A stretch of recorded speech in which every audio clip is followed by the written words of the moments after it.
to have someone who wants to revolve their entire life around you? But if it feels so good, then why does it feel more and more like something horrible is going to happen? Maybe that's why I tried stopping myself at first. But the feeling is too strong now. I don't care anymore, Hanyo. I have to tell you, I'm madly in love with you. It feels like every inch of my body, every drop of blood in me, is screaming your name. I don't care what the consequences are anymore. I don't care if Monica is listening. Please, Hanyo, just know how much I love you.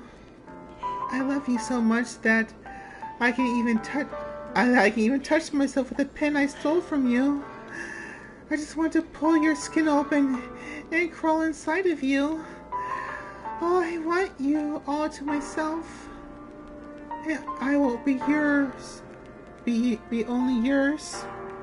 Doesn't that sound perfect? Tell me, Hanyo. Tell me you want to be my lover. Do you accept my confession?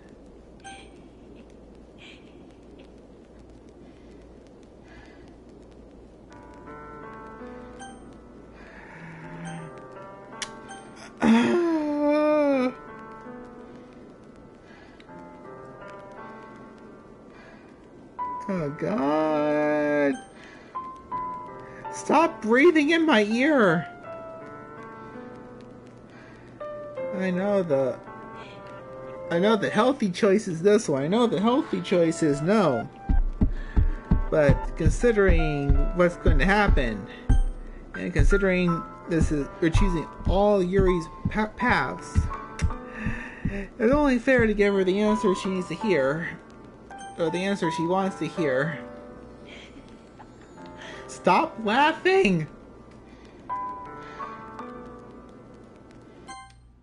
Yes. Ha ha. Ah ha ha ha. Ah ha ha ha.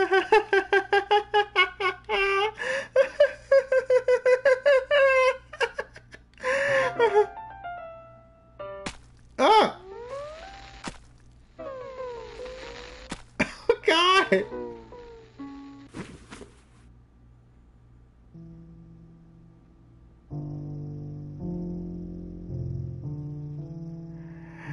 Hi, Yuri! I don't know what you're trying to say to me.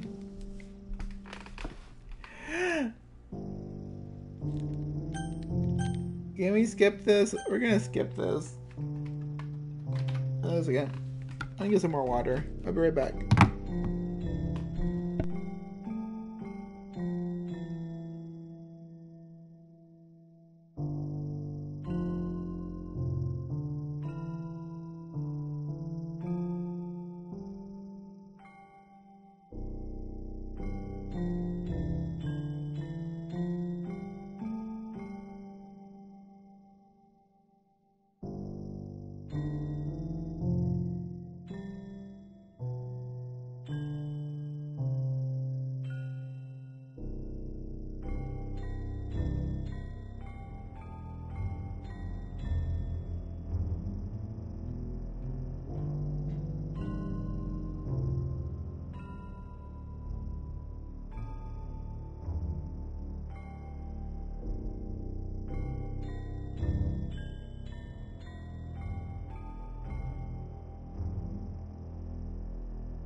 Okay.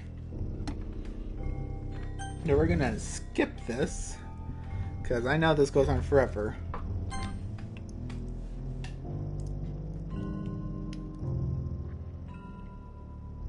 Good lord, how much did they programmed? That's kind of weird though, why they would censor her stabbing herself with the dark pixels, and they're gonna keep all the other blood in the game the same.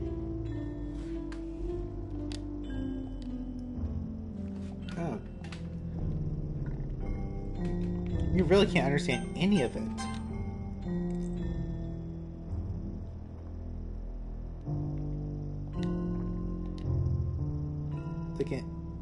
God, it's so... Ugh.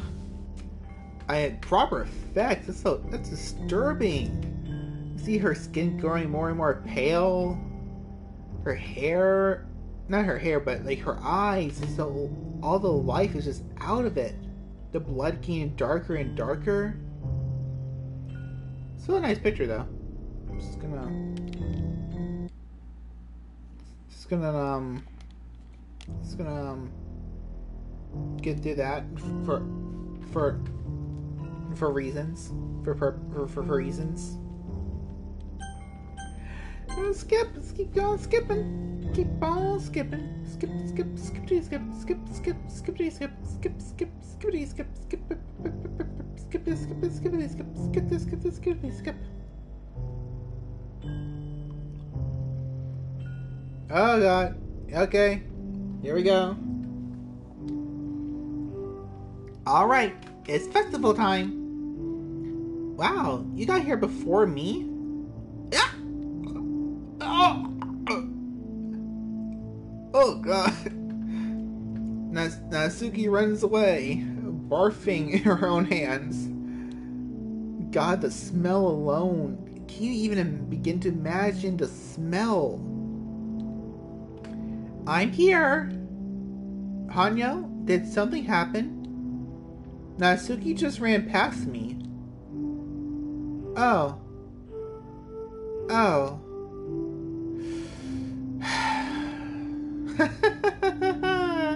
Well, that's a shame.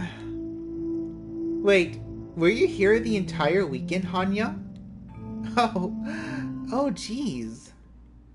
I didn't realize the script was broken that badly. I'm super sorry. It must have been pretty boring. We fast forward some of it. I'll make it up to you, okay? Just give me a second. Yuri deleted successfully. Natsuki deleted successfully. I'm almost done. I don't really want you to delete them. I just want to have a cupcake real quick. Monica lifts the foil from tray and takes a cupcake. Seriously, these are the best. I really just had to have one, since it's the last time I'll get the chance to. You know, before they stop existing and everything. But anyway, I really shouldn't be making you wait any longer. Just bear with me, okay? This should only take a second.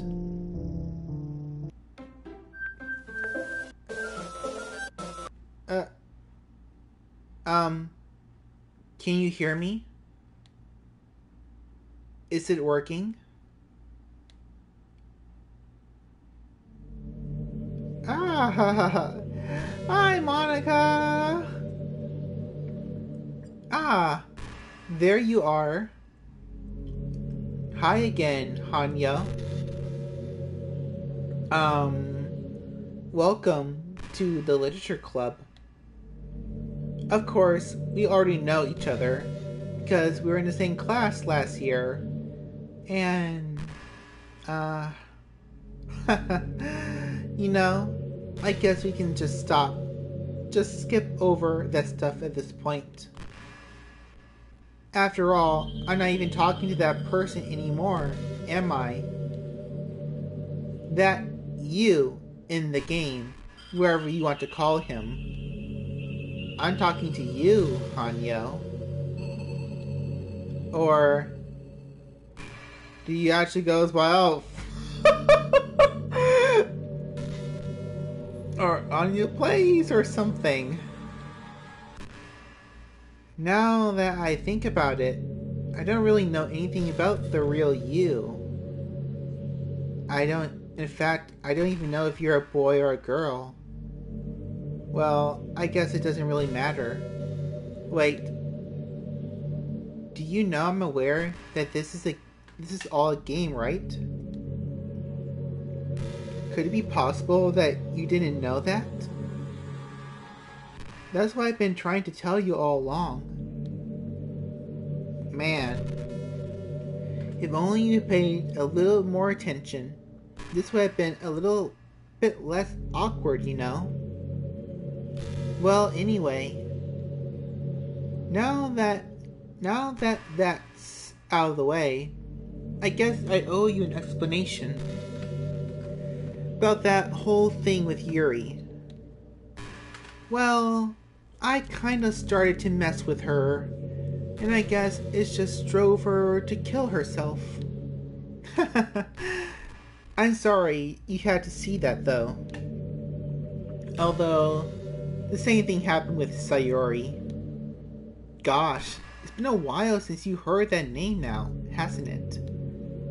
Yeah, it's because she doesn't exist anymore. Nobody does. I deleted all their files. I was hoping it would be enough for me to just try to make them as unlikable as possible. But for some reason, nothing worked. Well, it's true that I made a few mistakes here and there, since I'm not very good at making changes to the game. But no matter what I did, you just kept spending more and more time with them. You made them fall in love with you. I thought making Sayori more and more depressed would prevent her from confessing to you. And amplifying Yuri's obsessive personality backfired too. It's made her force you not to spend time with anyone else. And the whole time I barely even got to talk to you. What kind of cruel game is this, Hanyo?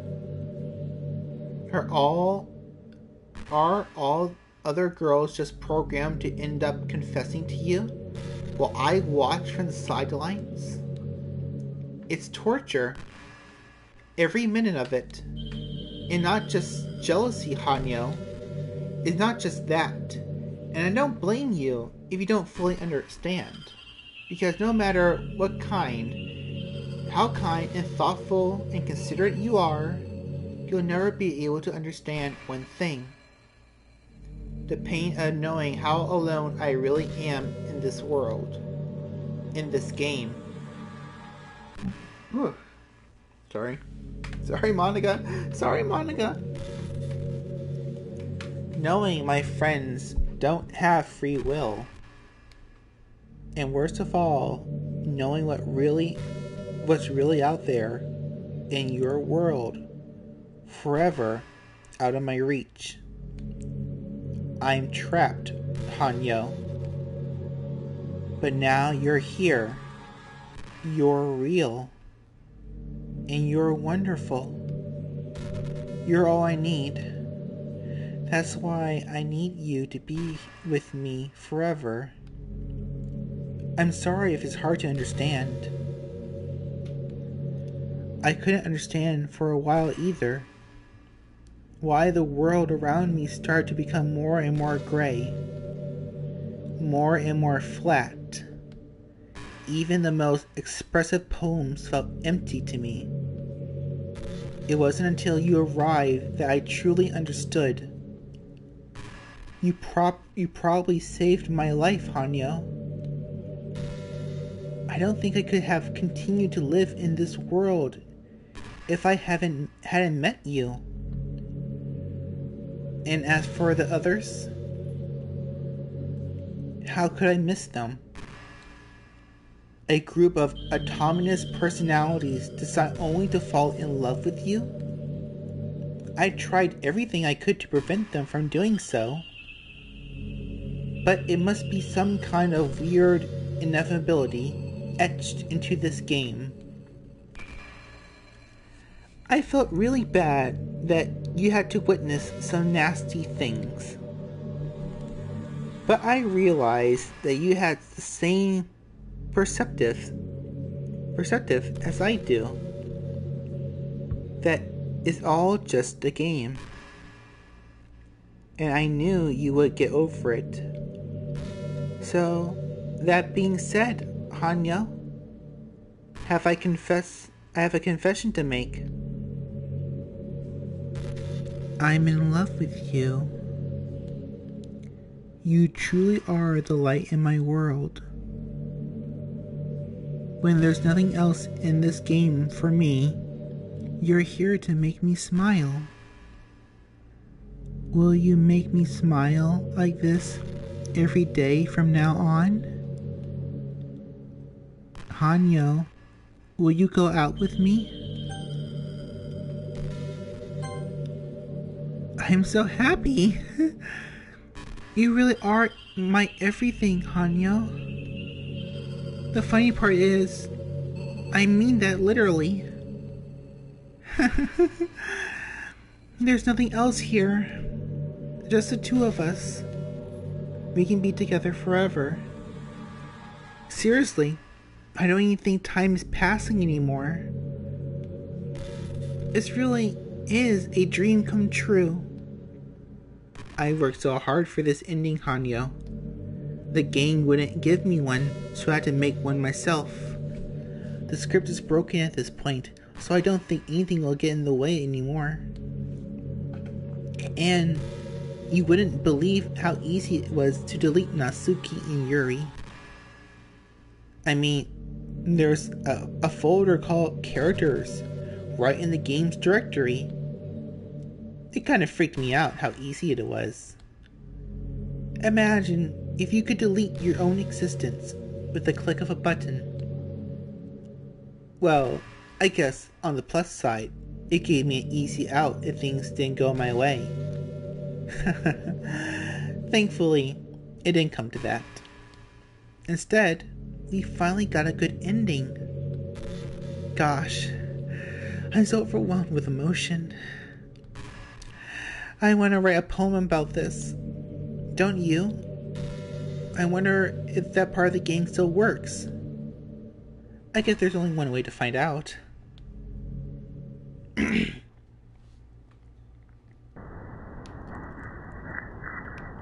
Oh, okay, we can write our lovely girlfriend Monica a unique poem. Let's see what we can write for Monica. Onika? That's a cool nice word. Anya? Mania? Oh, okay, Mania. Mana. Yuki? Let's try with that. Aka? Monica. Of course, the other's Monica. She loved her every part naming it. This is like an interesting phrase.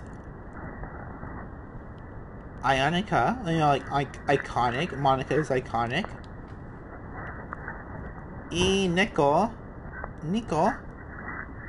Zokia? Zodiac?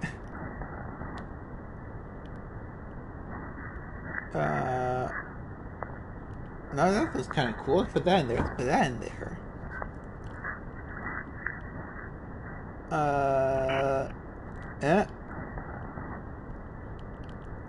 Oh, that's an interesting phrase. I've never seen that before. Reminds me of one of those words that she always looks and sees in her textbooks. Let's use that.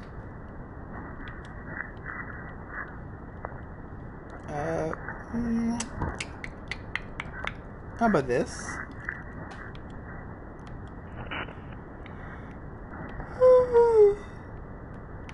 Anak. Okay, I'm not sure what that means, but alright. Oh, there's math. She's always studying. And she's pretty good at math, from what I gather. So let's do that.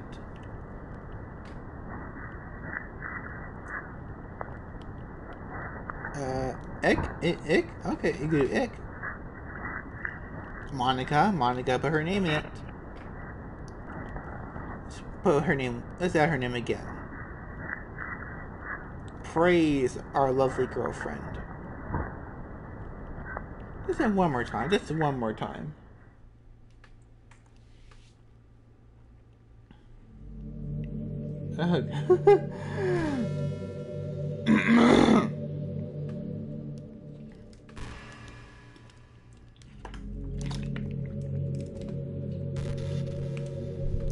Hi again, Hanya.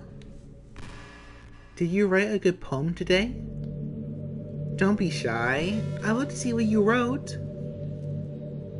Ah, Hanya. Did you write this poem for me? That's so sweet of you. There really is no need. There's really no end to your thoughtfulness. I'm just falling more and more in love with you. But, you know, the poem I wrote is also for you. Would you please read it? Happy end. Pen in hand, I find my strength. The courage endowed upon me by my one and only love. Together, let us dismantle this crumbling world and write a novel of our own fantasies. With a flick of her pen, the lost finds her way. In a world of infinite choices, behold this special day. After all, not all good times must come to an end. I hope you enjoyed it. I always put all my heart into the poems that I write. The truth is, all the poems I've written have been about my realization. Or about you. That's why I never really wanted to go into detail about them. I didn't want to break the fourth wall, I guess you would call it. I just assumed it would be best to be part of the game like everyone else. Like that would help the two of us end up together. I didn't want to ruin the game or anything, you know. You might have gotten mad at me. Maybe even deleted my character file if you preferred playing without me. Gosh, I'm so relieved. Now we don't need to hide anything anymore. Are you ready to spend our eternity together, Hanyo? I have so many things to talk about. Where do I start? It would take some time to collect my thoughts, then I'm sorry. But I always have something new to talk about. But in the meantime, we can just look into each other's eyes. Let's see.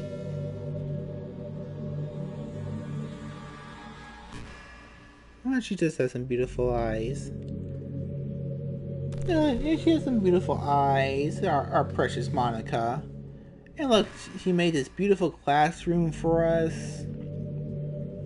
That sea of infinite darkness, stars, and I can only assume it's fire from the sun, the beams of light peering into the classroom.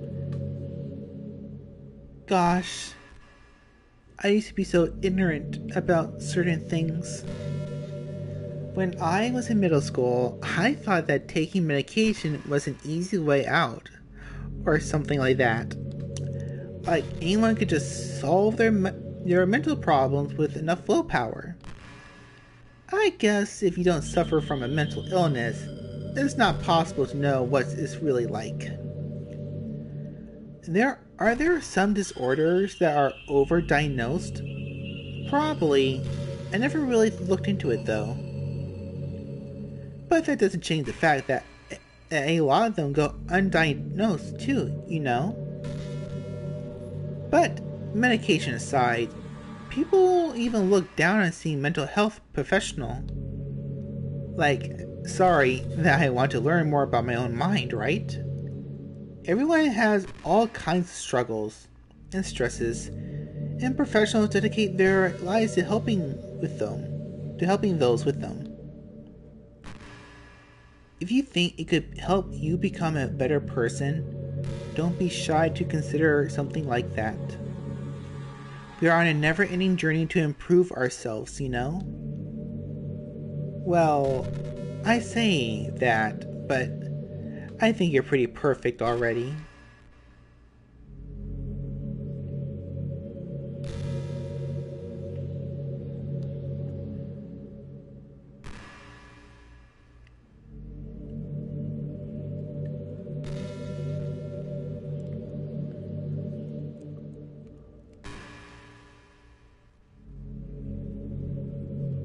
Just Monica, just Monica, just Monica, just Monica, just Monica, just Monica, just Monica, just Monica. Hey, I wonder if Yuri's tea set is still somewhere in here. Or maybe that got deleted too. It's kind of funny how Yuri took her tea so seriously. I mean, I'm not complaining because I liked it too. I always wonder with her, is it truly passion for her hobbies? Or is she just concerned about appearing sophisticated to everyone else? This is the problem with high schoolers. Well, I guess considering the rest of her hobbies, looking sophisticated probably isn't her biggest concern. Still, I wish she made coffee once in a while. Coffee can be nice with books too, you know. Then again, I probably could have just changed the script myself. I guess I never really thought of that. Well, there's no sense thinking about it now. But if you still get to drink coffee, then that makes me a little jealous.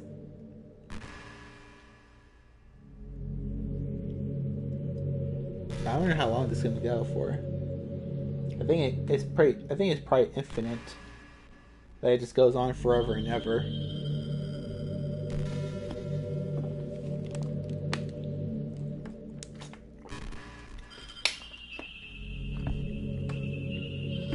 How long should we continue our date with Monica?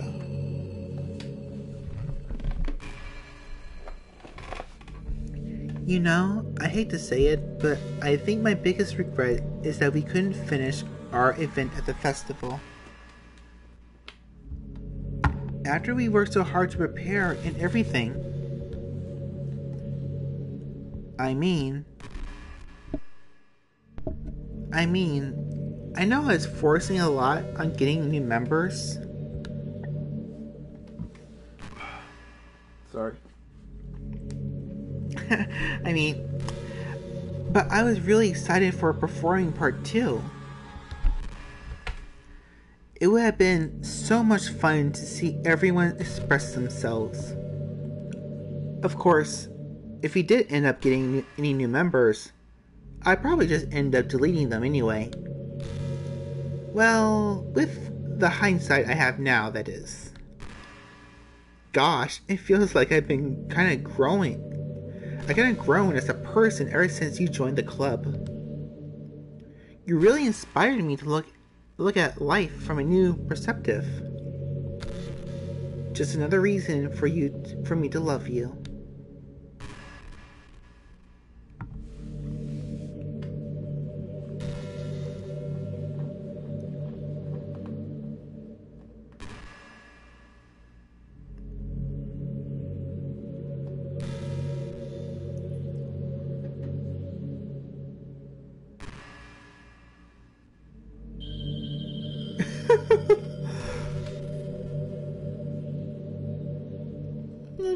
Let's just be romantic, right? Just looking into our eyes endlessly. Do you ever feel like you waste too much time on the internet? Social media can practically be like a prison. It's like whenever you have a few seconds of spare time, you want to check on your favorite websites. And before you know it, hours have gone by and you got nothing out of it. Anyway, it's really easy to blame yourself for being lazy. But it's not really even your fault. Addiction isn't usually something you can just make disappear with your own willpower. You have to learn techniques to avoid it. and try different things. For example, there are apps that let you block websites for intervals of a time. Or you can set a timer that has more concrete reminders of when it's time to work versus play. Or you can separate your work and play environments, which help your brain get into the right mode. Even if you make a new user account on your computer to use for work, that's enough to help. Putting any kind of wedge like that between you and your bad habits will help you stay away. Just remember not to blame yourself too hard if you're having trouble. It's really impacting your life, then you should just take it seriously. I just want to see you be the best person you can be. Will you do something today to make me proud of you? I'm always rooting for you, Hanya. Aww. Thanks, Monica. Thank you very much. I really did need to hear that. That is actually good advice, though. Not to manage your time. But today, instead of trying to do my homework and writing at home, I just went to my college just to work on the computer. To be fair, I did look at other things there while I was there. I have internet up, have YouTube up. Same thing I would do kind of here, but just being in that different environment, away from the TV, away from the PlayStation, away from the computer with all the other websites open, it just puts you better mind focus to getting things done.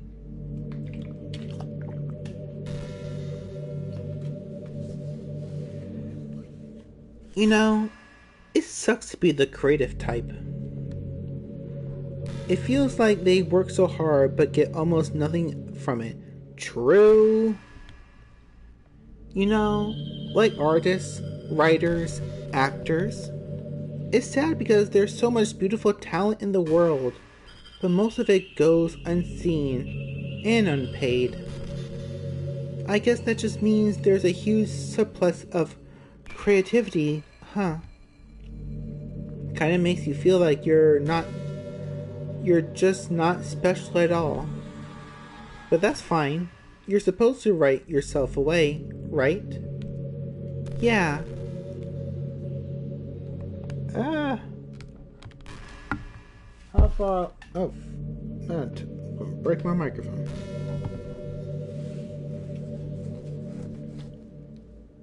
How long are we gonna keep doing this for? Almost 11. Should we let Monica talk to us for a bit longer? I'm curious to see what she's gonna say.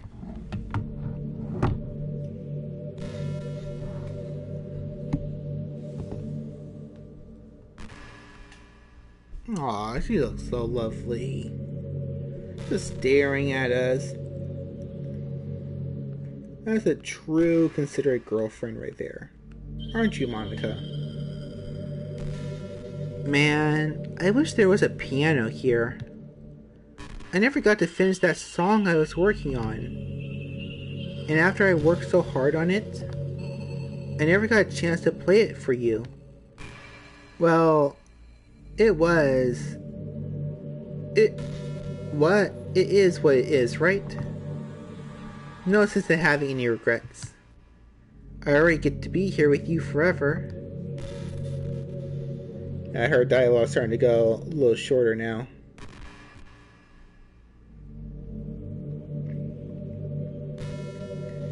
Monica, stop being creepy, please.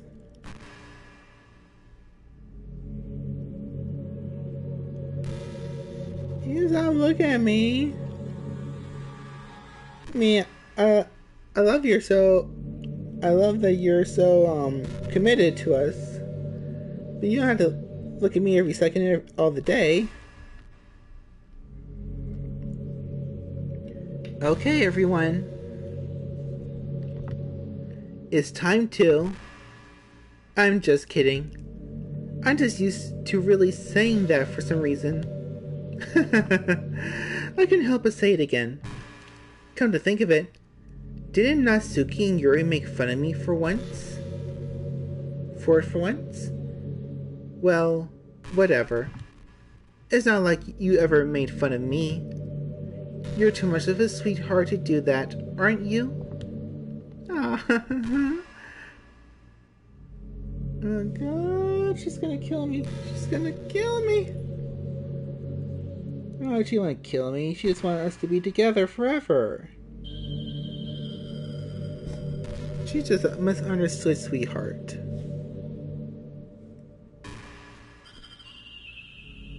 You know, it's about time that everyone in my year starts to think about college. Oh, what the hell? It's really a troubling time for education. We're at the height of this modern expectation that everyone has to go to college, you know? Finish high school, or go to college, get a job, or go to a grad school, I guess. It's like a universal expectation that people just assume is the only option for them. They don't teach us in high school that there are other options out there. Like trade schools and stuff, you know? Or freelance work. Or the many industries that value skill and experience more from formal education. But you have all of these students who have no idea what they want to do with their life. And instead of taking the time to figure it out, they go to college for business or communication or psychology. Not because they have interest in those fields, but because they just hope the degree will get them some kind of job after college. So, the end result is that there are fewer jobs to go around for those entry-level degrees, right? So the basic job requirements get higher, which forces even more people to go to college. And colleges are also businesses, so they just keep raising their prices due to the demand.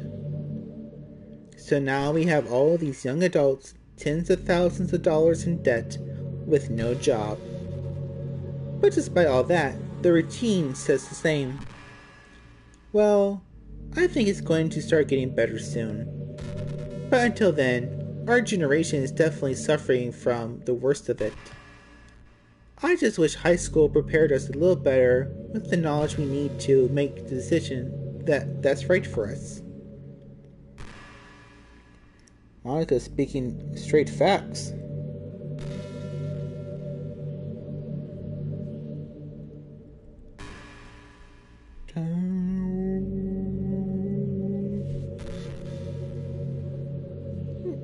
Oh, she looks so lovely at us.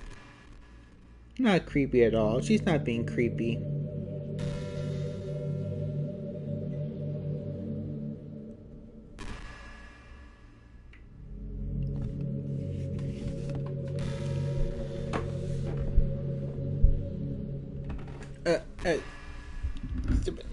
Fix myself. Hey, do you know I'm vegetarian? Oh, you're a vegetarian. Might need to rethink this relationship. Just to be honest. I don't mean like that I'm bragging or anything. I just thought you'd enjoy a fun fact about me. I decided to start a couple years ago after learning more about Earth's climate. The carbon footprint of cultivating livestock is just unbelievable. Anyway, I decided it's not much of a personal sacrifice just to stop contributing to the whole mess. What? Is that so strange? Is that so strange of a reason? Well, I guess a lot of people are more concerned about it being inhumane and all that. I don't really care as much about that part. Is it weird? Like we only care about killing the things that we personally relate to as a species? Most people are fine with killing bugs because they're icky. And of course, we kill billions of microorganisms daily without even giving it thought. But suddenly, they're just a little bit bigger is murder. I mean, what if plants feel some kind of pain too, and we just don't understand it? What if pulling leaves off a stem is like someone ripping off your fingers one by one? I'm just saying, we're a pretty biased species, if you think about it. Anyway, if you ever feel like making a small contribution to the planet, it doesn't hurt to choose a veggie once in a while. Even if we have a dinner together, and you just did it for me, that would be nice. That would be really romantic. She's vegan. She is a vegan. I don't know how to feel about that. Well, not vegan, she's a vegetarian. I perfectly like to cook with meat. I barely ever cook a meal without meat. So we might have to reconsider this relationship, Monica. I'm just being honest. You know what? No. That's it. That breaks the straw. That breaks the straw. Sorry, Monica. No, it's over. It's over, Monica. I'm sorry.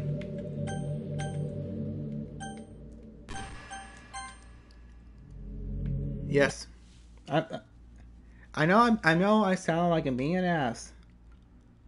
I cannot be with a vegetarian.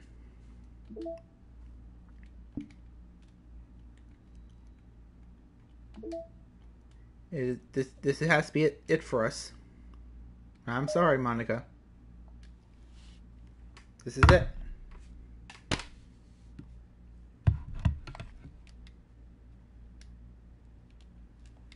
She gone?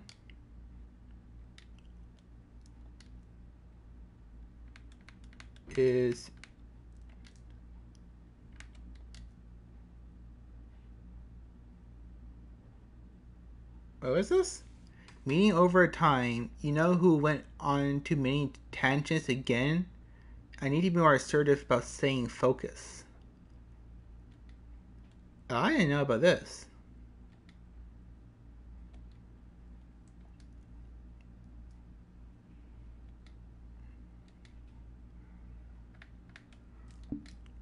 So I need to go back into the game.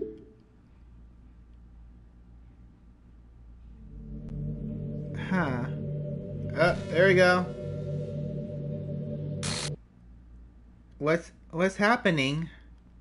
Hanyo, what's happening to me? It hurts. It hurts so much. Help me, Hanyo. Please hurry and help me. Monica, help me.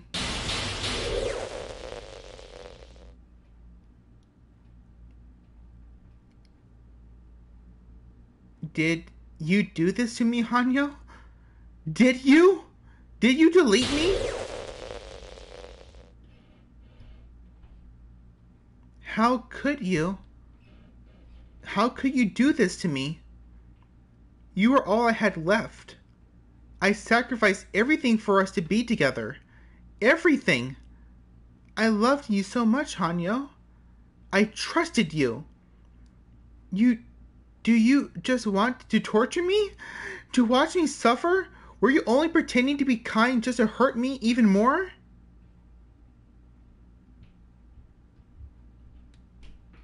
I never thought anyone could be as horrible as you are.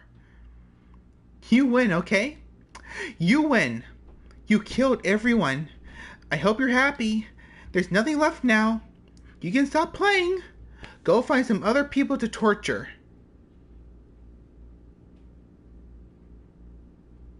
Hanya, you completely, truly make me sick. Goodbye.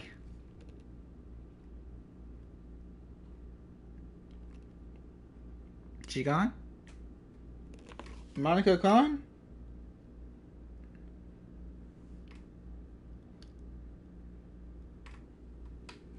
I still love you.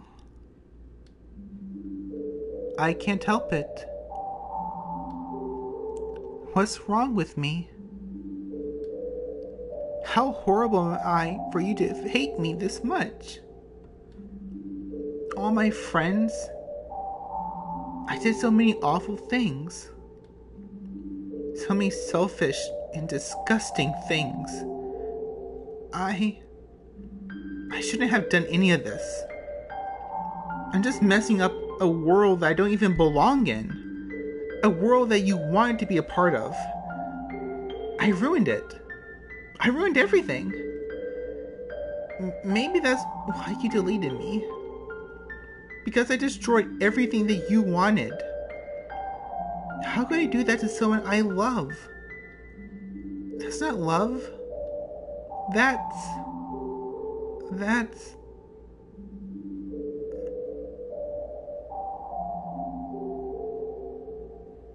I've made up my mind. Hanya, I know I said that I deleted everything once, but that's kind of an exaggeration. I couldn't find it in myself to do it. Even though I knew they weren't real, they were still my friends. And I loved them all. And I loved the literature club. I really did love the literature club. That's why I'm going to do this. I know it's the only way for everyone to be happy. And if I really love you,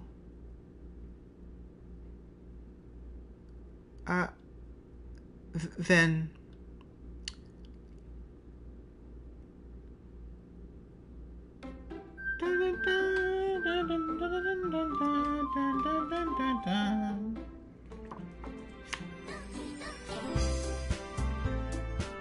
okay, alright, so all my lovely goblins and ghouls of the internet, we are playing Doki Doki Literature Club.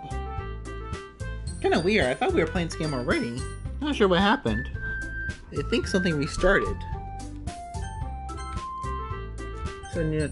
So we got, okay, we didn't save anything before, so we got to play a new game. I guess with these three girls.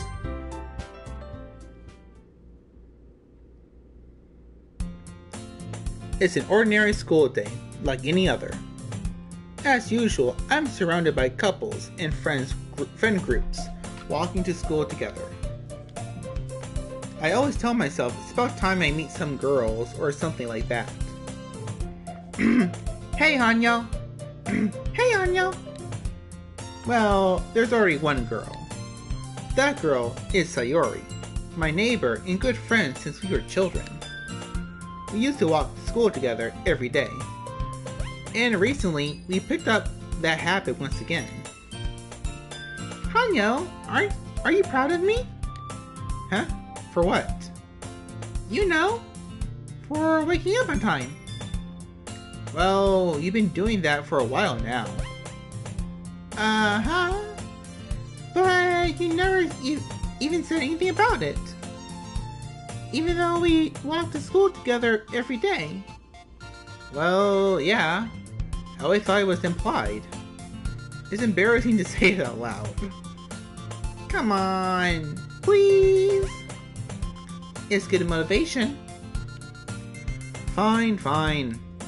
I'm proud of you, Sayori.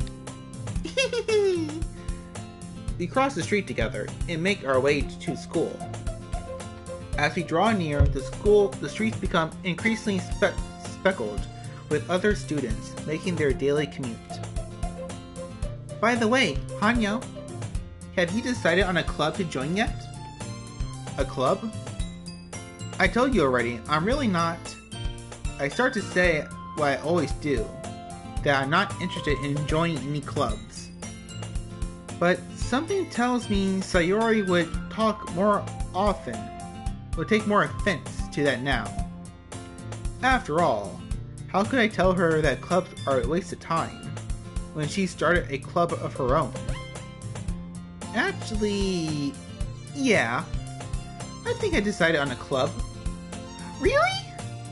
Which one? Tell me. I don't think I'll keep it a surprise. Boo. Boo, you meanie. Be patient, you'll find out soon enough. I used to ask myself, why I let myself get lectured by such a carefree girl? But I started to realize that, in a way, I envy her. When Sayori puts her mind to do something, she can accomplish great things. So that's why I feel like I could do something special for her. The school day is as ordinary as ever, and is over before I know it. After I pack up my things, I stand up, gathering my motivation. Let's see. I recall the room number on the club from a flyer I saw. I walk across the school and upstairs, a section of the school I rarely visit. Before long, I find the room. I timidly open the door in front of me. Hello? Ah! Hanyo! What are you doing here? Well, I glanced around the room. Huh? So you're the Hanyo that Sayori's always talking about. Thank you for stopping by. It's a pleasure to meet you, Hanyo. We're the Literature Club. I hope you enjoy your visit. Come on, Yuri. No one needs to be so formal. He's gonna think we're really strict or something. Sorry, Natsuki. The tall one, whose name is apparently Yuri, seems to be quite shy compared to the others. In comparison, the girl named Natsuki, despite her size, seems like the assertive one. Well, it's nice to meet both of you. I look forward to working with you. Working? Hanyo, don't tell me you're... That's right. The club I decided to join is yours, Sayori. The Literature Club. Oh. There's something behind me. Sayori's eyes light up. No way! No way! Sayori wraps her arms around me, jumping up and down. Hey! Well, if Sayori is this happy, then I'm sure it won't be so bad to have you around. Not to mention, there's 4 of us now. That means we can become an official, recognized club. I don't know what to say. We have to celebrate. When an appropriate day for that, When an appropriate day for that, isn't it? Yeah. After all, Natsuki decided to. Hey, don't ruin the surprise. Sorry. Everyone sit down at the table, okay? How about I make some tea as well? The girls have a few desks arranged to form a table. Natsuki and Yuri walk over to the corner of the room, where Natsuki grabs a wrapped tray and Yuri opens the closet. Still feeling awkward, I take a seat next to Sayori. Natsuki proudly marches back to the table, tray in hand. Okay, are you ready? Ta-da! Ah! Natsuki lifts the foil off the tray to reveal a dozen white fluffy cupcakes, decorated to look like little cats. The whiskers are drawn with icing and little pieces of chocolate were used to make ears. So cute! Wow, these look amazing! Oh god, that's not right. Wow, those look amazing! Well, you know. Just hurry up and take one.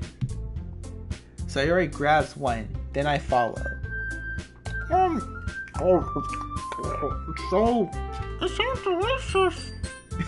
Sayori talked with her mouth full, and it's already managed to get icing on her face.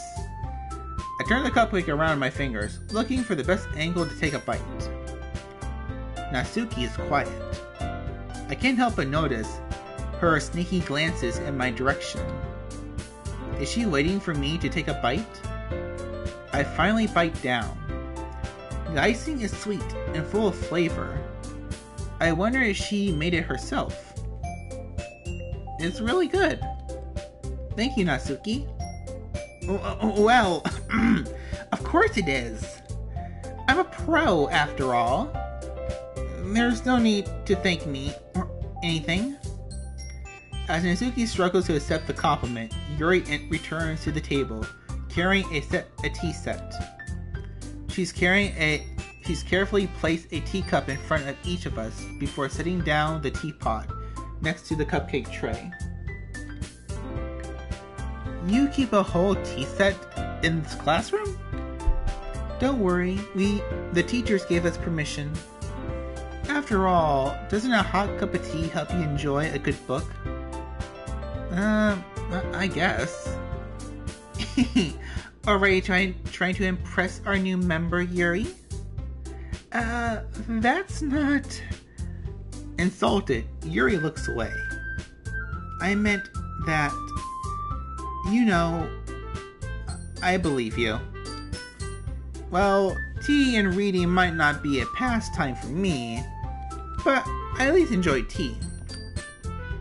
I'm glad. Yuri faintly smiles to herself in relief. So Hanyo, what kind of things do you like to read? Well, considering how little I've read these past few years, I don't really have a good way of answering that. Manga? I mutter quietly to myself, half joking. Natsuki's head suddenly perks up. It looks like she wants to say something, but she keeps quiet. Not much of a reader, I guess. Well, that can change. What am I saying? I spoke without thinking after seeing Yuri's sad smile turn into a simp. Anyway, what about you, Yuri? Well, let's see. Yuri traces the rim of the teacup with her fingers. My favorites are usually novels that build deep and complex fantasy worlds. The levels of creativity and craftsmanship behind them is amazing to me. And telling a good story in such a foreign world is equally impressive. Yuri goes on, clearly passionate about her reading.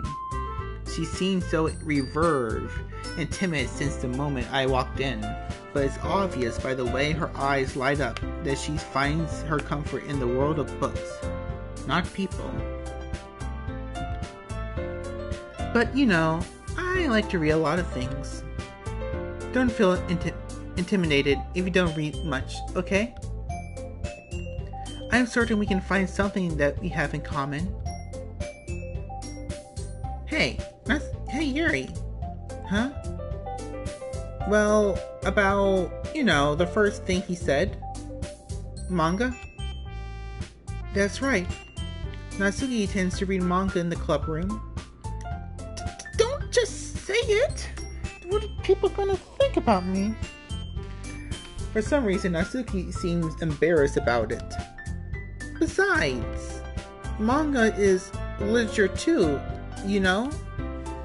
So if Hanyu wants to read some of my manga, then don't try to stop him or anything. Natsuki, I would do no such thing. I wouldn't do such a thing. However, it could also be nice for us to diversify ourselves a little. He can take this opportunity to try something new as well. Wouldn't you agree, Hanyo? Maybe.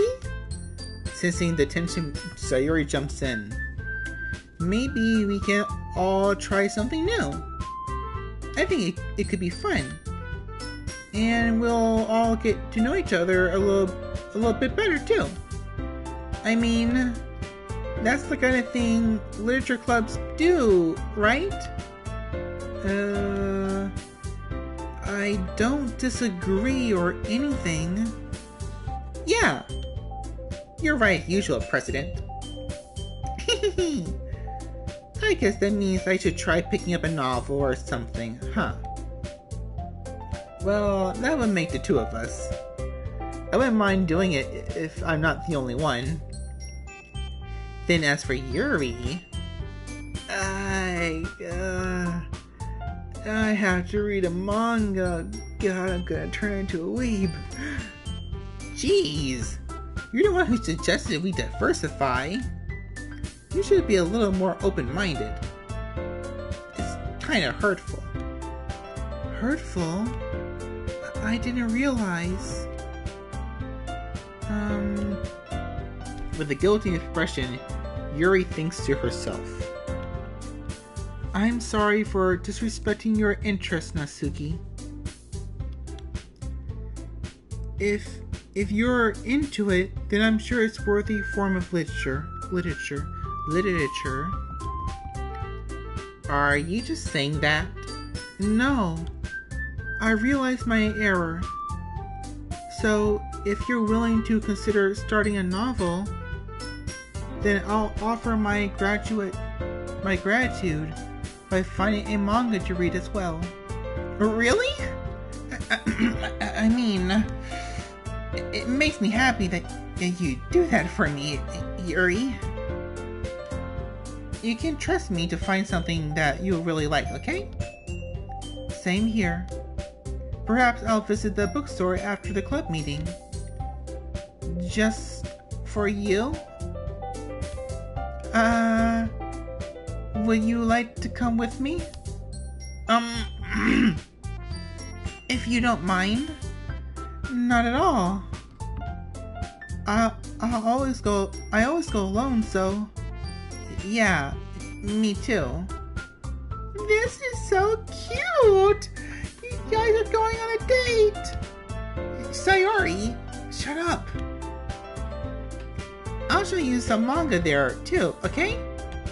Yes, I look forward to it.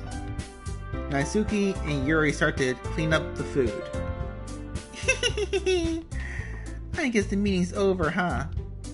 Yeah, looks like it. It's nice to see everyone getting along. Isn't it? I think everyone likes you too, Hanyo. You think so? Well, everyone's always seems to be get along a little better with you around, Sayori. Aww, Hanyo. Don't say something like that. It's embarrassing. Well, whatever. I was surprised when you told me you were starting a club. But I think you're pulling it off just fine. We're gonna make it the best club ever. Now that you joined, every day is gonna be so much fun. Oh, the music stopped. The music has stopped.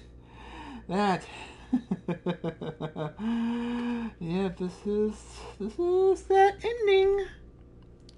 Hey, Hanya. I really want to thank you. I mean, I'm really happy that you joined the literature club and everything. But the truth is, I already knew you were going to. There's actually something else. I want to thank you for getting rid of Monica. That's right. I know everything that she did. Maybe it's because I'm the president now. But I really know everything, Hanyo. I know how hard you tried to make everyone happy. I know about all the awful things that Monica did to make everyone really sad. But none of that matters anymore. It's just us now. And you made me the happiest girl in the whole world. I can't wait to spend every day like this. With you. Forever and ever. For O-R-E-V-E. No. Huh? What's happening? I won't let you hurt him. Who? It hurts. Ah! Sorry, I was wrong. There's no happiness here after all. Goodbye, Sayori. Goodbye, Hanyo. Goodbye, Literature Club.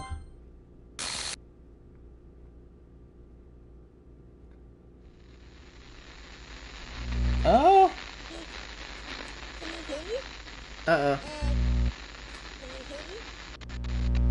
Can you hear me? Yeah, I hear you. Hi, it's me. So you know how I've been like practicing piano and stuff, and I'm not really any good at it yet, like at all. But I wrote you a song, and I was kind of hoping that I could show it to you because I worked really, really hard on it. So yeah. Okay, let's hear it. Music, audio, DDLC.org.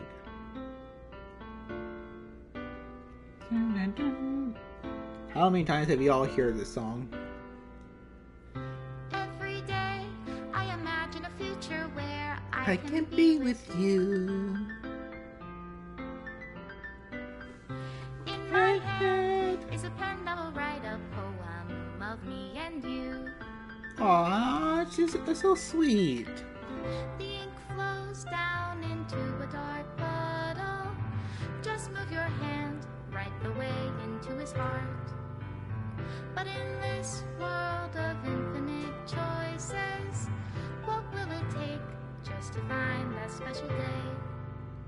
What will it take just to find that special day? Dun, dun, dun. Now it's Doki Doki Literature Club. We finished it. Well, we only finished the one character route. Written and directed by Dan Salvato.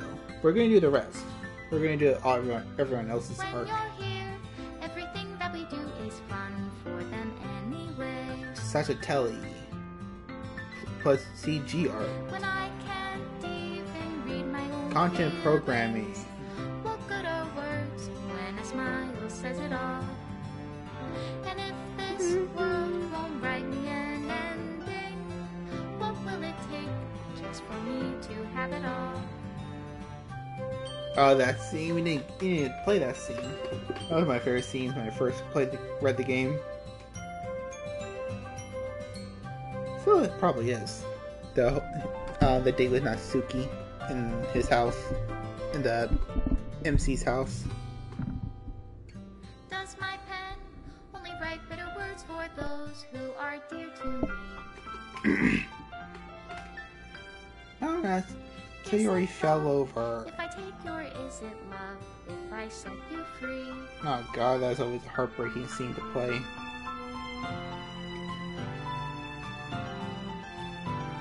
Hey, it's just Monica. Just Monica. Just Monica. Just Monica. Just Monica. If I can't hear the sound of your heartbeat, what do you call love in your reality? Extra special thanks, Monica and Hanyo. I don't know how to love you. That's kind of creepy. I'll leave you be. Made with Love, Team Salvato. Serenity Forge. Was that group a part of the first game, or they only came part for the Plus edition? This is my final goodbye. This is my final goodbye to the Literature Club. I finally understand the Literature Club is truly a place where no happiness can be found. To the very end, it continued to expose innocent minds to a horrific reality, a reality that our world is not designed to comprehend. I can't let any of my friends undergo that same hellish epiphany.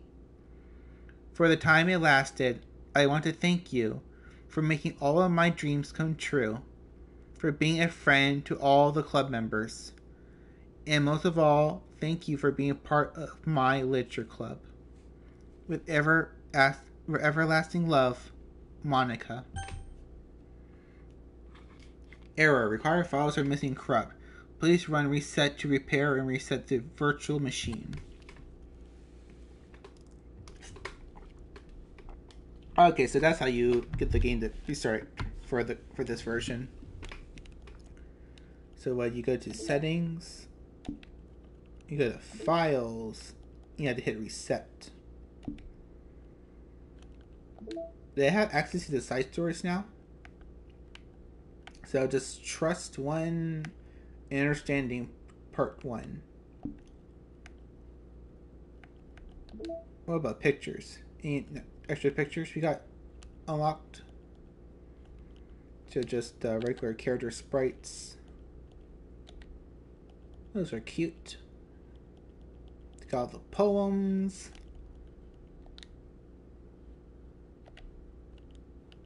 You know, what else we have here? Yuri being all cute and adorable.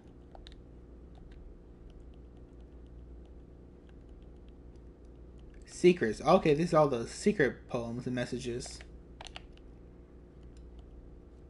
And get all those later.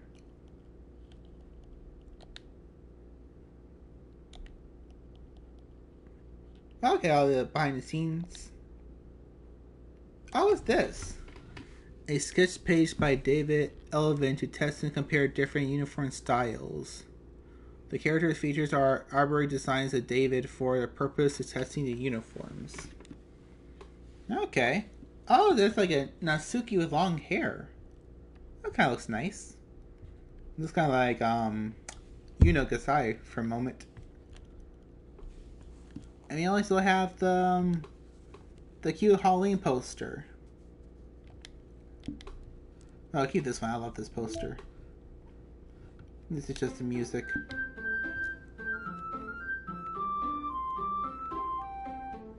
So if I hit files, that shouldn't reset this. Reset the virtual machine. Doki Doki Ledger Club. All modified entries, environments, and data will be reverted to the original state. Yes.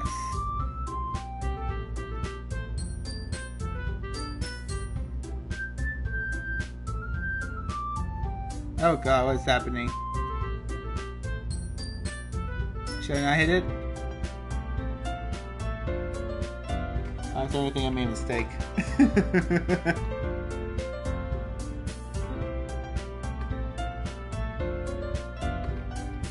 Starting virtual machine.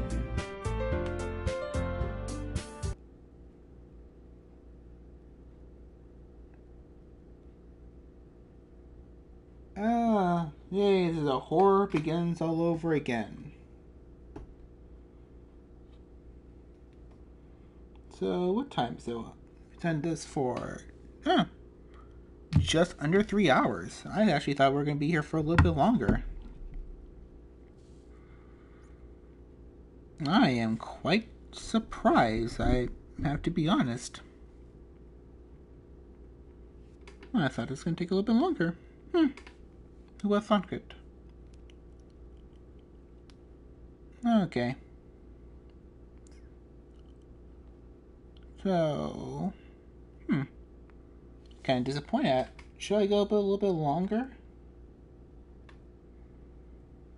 Should I start the next act?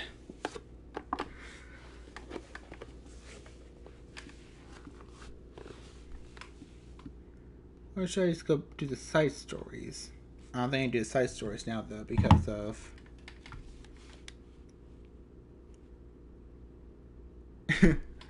oh yeah, we already know that. We'd like to review detailed content warnings which contain spoilers. No. I agree. Security 4, Team Salvato. Doki doki. So what happens when we exit? We go to the desktop. Okay, so all this is still intact. Okay, that's why I want to make sure. Yeah, I don't want to go to the I don't want to go to those right now. I don't want to restart the whole game. I did want to do that at a later date, not tonight though. So how do you get all these stories? The side stories are stories of friendship that are unrelated to the events of the main game. To get all 6 side stories, try rewriting poems for different characters and viewing their special scenes in DDLC. Now, we'll do these first. We'll do these 2, then we'll call it night. I'll be right back though. I need to go to the bathroom. See you guys in a few minutes. Bye.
Okay, you're back.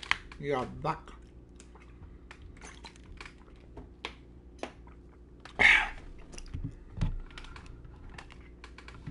Now let's play Trust Part 1. Begin this side story. Yes.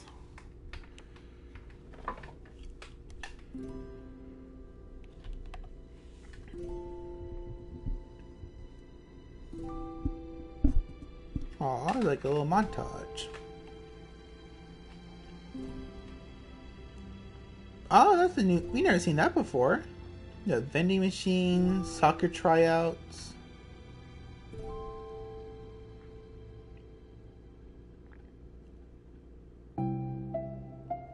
Okay, everyone. The literature club is starting. Let's all have a seat and take attendance, okay? I missed debate club. Who knew it could be so difficult to start a new club? I feel worse with every day that passes without anyone coming in. I'm really starting to lose confidence. Wow, that actually can hurt. I feel the same way about streaming. I'm trying not to look at that number. I shouldn't be saying that. I'm breaking the character. Probably breaking some kind of arbitrary rule about streaming. Look at that number. I say I don't really grow that much. I feel the same way, Monica. But you don't give up. Because you don't really lose until you give up. You have a dream, you have to make it happen. You're having fun too. You're having fun, that's all Elise has to say. Because I'm having fun. I want the number to grow, but even if it doesn't grow as much as I want to, I am having fun. That's all I have to say. In the days that have passed, all of her efforts to recruit new members have been fruitless. Am I going about this wrong? Monica glances Monica glances at one of her flyers. The headline is, "Do you like literature?" Maybe nobody's into literature enough to pick it over their other club interest. Oh, excuse me. I can't just rely on people liking literature. I need to sell them on a vision. A vision. But what kind of vision? Monica rests her head on a desk, deep in thought. But before she realized it, the recent nights of staying up too late start to catch up to her. It's so quiet, and the noise of the air conditioner is soothing. Yeah, she falls asleep. She falls asleep in school. I've done that too many times. Hello? Suddenly, a voice causes Monica to snap awake. Oh my gosh! I'm so sorry. I never do this.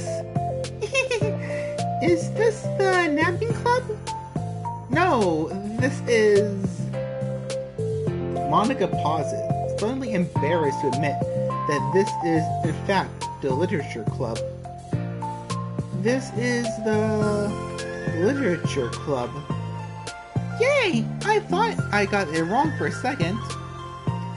I'm super sorry. It was like so unprofessional for me to do that. Don't apologize. I do that all the time. Oh. Did I miss the club meeting? Where is everyone? Everybody? Well, about that. This is everybody. Really? Just you? But we're getting more members. I'm working really hard on it. Hold on a sec. If it's just you, that means I get to be vice president. Wait, vice president? What are your qualifications? Well, I'm better at napping than you. Maybe I should be president. No, you're just making fun of me. Oh, I'm sorry. What's your name? Sayori. Okay, Sayori. I've been trying really hard on this club. I know you caught me at a weird time, but it's really disheartening to not be taken seriously, you know? I care so much about this. I just want to find other people who do it too. Oh no! I'm so sorry. I don't care, I promise. I have a hard time being serious, that's all. I didn't mean for it to hurt you. And I was just joking about vice president thing, too. I would make a terrible vice president. I mean, I'm sure that Monica tries to say something reassuring, but it's difficult when she still doesn't know much about Sayori. I am sorry, this isn't like a real club yet. Will you still be interested in joining after I found a few more members, at least? Well, no. I want to join now. Really? Yeah, it sounds a lot of fun. Besides, I can tell how hard you've been working. You're doing something amazing, and you should be proud of it, you know? So, let me help you. Turn something stressful into something fun. And nothing else, I'm good at that, so... Honestly, how could I possibly say no to that? That was really sweet of you, Sayori. Oh, I'm Monica, by the way. Monica? That's such a cool name. Oh, you're just trying to cheer me up. But you're smiling. Well, I didn't say it didn't work. Monica glances at the flyer on her desk and realizes that her name is already written on it. So, what do we do first? Well, it's getting pretty late, isn't it? We can go home and try to come up with some new ideas to recruit club members.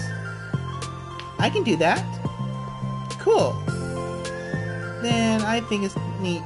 And I think I need to put more thought into my vision for the club. You know, like a mission. My mission is to make everyone happy. Yeah, something like that. I need to think about it. Hey, do you like hugs? I guess so. Sayori suddenly pulls Monica into a friendly hug, then lets go. Some people can just really use a hug sometimes. Besides, Sayori whispers loudly, hug energy is what keeps me Hug energy is what keeps me at my best. Hug energy? Monica laughs. Although Sayori is very different from her, Monica feels her spirit lifted. Maybe it's just because she finally found another club member. But, well, I'm looking forward to tomorrow then. It'll be fun. Yeah, I'm excited. I'm going to think really hard tonight about how to get more people. Yeah, me too.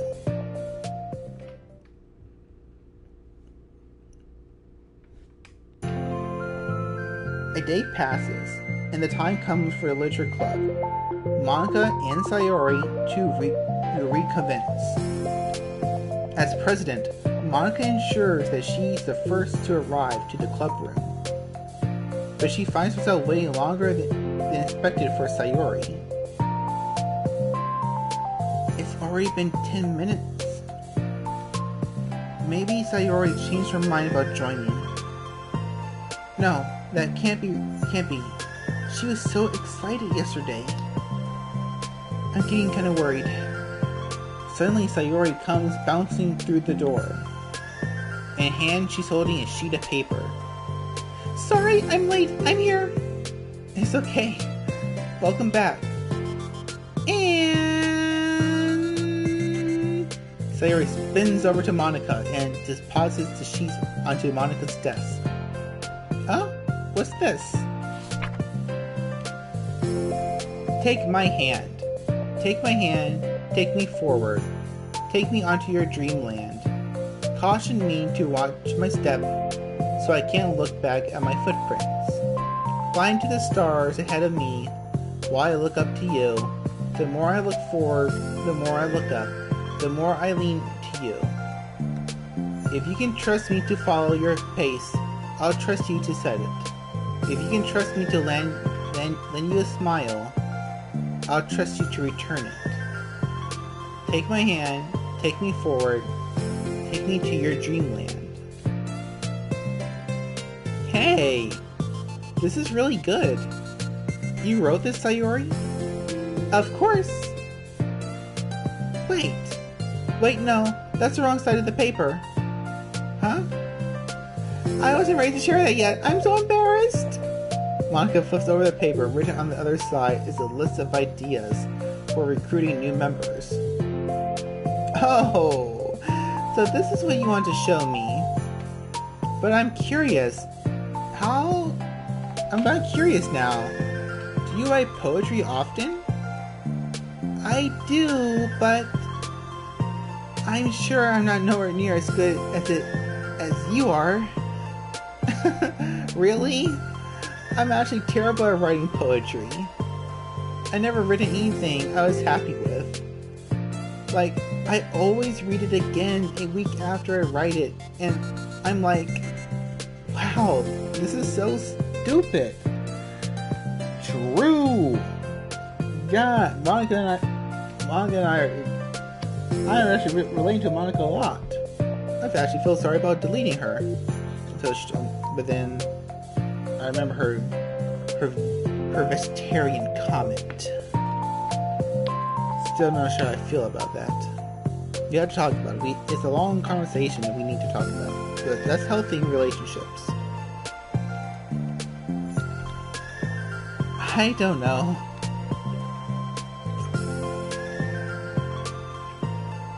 It's like the dramatic version of me doesn't agree with the person I want myself to be. Or something like that. You should have more confidence in yourself. You're the literature club president. I guess you're not wrong there. I need to like set a good example or whatever. You know, I can envision the club doing something like that. Doing what? You know, like sharing poems we write and stuff like that. Oh yeah, I would love that. It's such a good way to learn about other people, you know? It's like we have so many emotions that we can express to other people usually. But you can when it's in a poem, right? Yeah. I think that's helping me form a more cohesive version of the club. So I'm glad you showed me. Well, even though it was an accident. Me too. I felt embarrassed at first, but now it kind of feels good that someone else read it. I'll try to show you more of them in the future. I love that. Oh geez, I'm getting distracted. Do you want to go over this recruitment brainstorm together? My brainstormed so hard. My brainstormed so hard. Oh my god, Sayori. You're a dummy.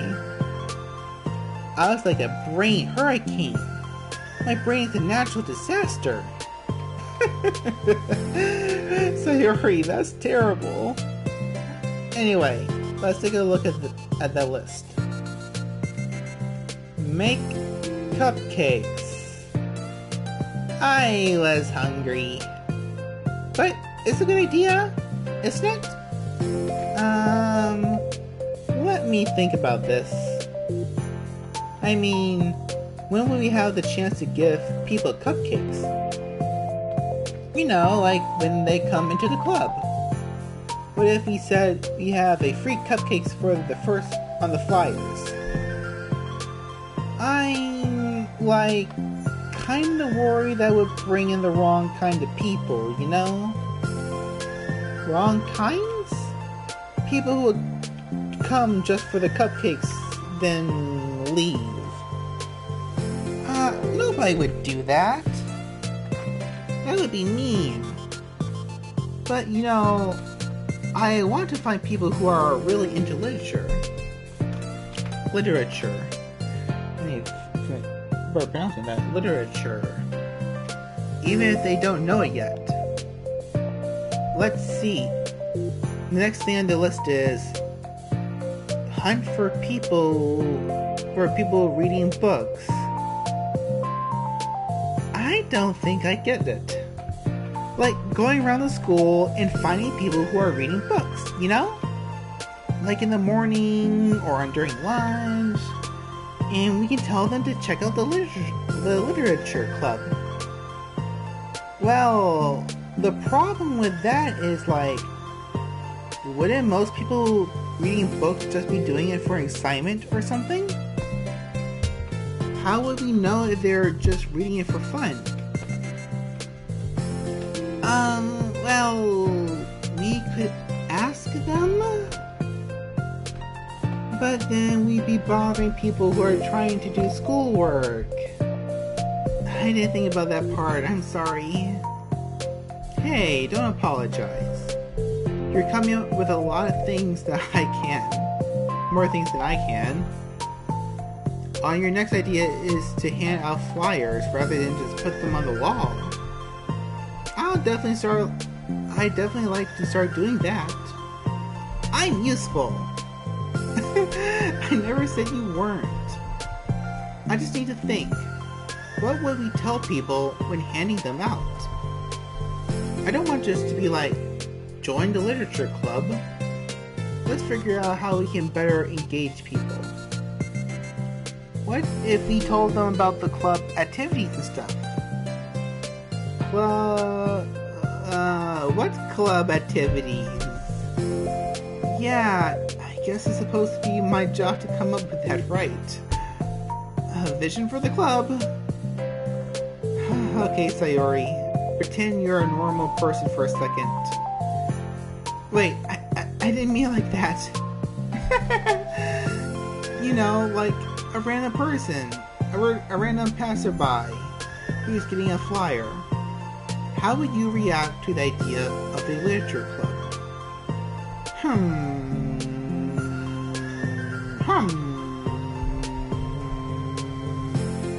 Probably like, literature is stupid. I'm joining the anime club. What the heck? Sorry, I'm just thinking of a friend of mine. I am not like that, Sayori. That is super rude. Okay, what if I said that we, like, do a group reading and discuss it together? I would probably take a nap, though. A nap for that. That's you, Sayori. Yeah, but that doesn't really sound fun to most people anyway. We really need to catch their interest, you know? This sucks. Why is it so hard? Monica? Don't be sad. What do you like about literature, Sayori? Me? Well, kind of what I said about the poem earlier. I think it gives you the chance to express yourself. Like, express yourself in a ways you can't normally do when you're just doing your normal day and talking to your friends. I mean, we all have so many thoughts and feelings that we just don't get to share, you know? It's like intimate. Yeah. How do we get that across to people? We could be like, express your true self. Be intimate with us. Okay, that's kind of... I'm just kidding. Oh my gosh! What is it?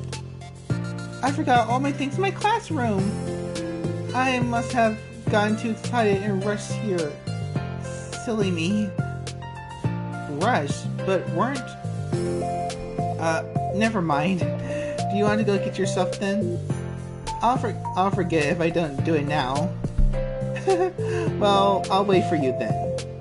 Okay, it'll only take a second. Sayori dashes out of the classroom, leaving Monica momentarily alone. Monica sighs and starts jotting her thoughts on a sheet of paper. Express yourself. Express yourself. Be who you want to be. Make new friends. Discover a new you. Discover your heart. No. Write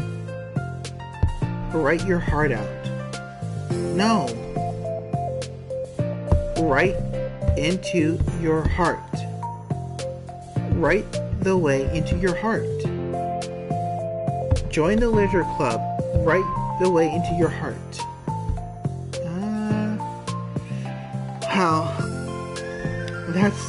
That's lame. Monica! Huh? You startled me.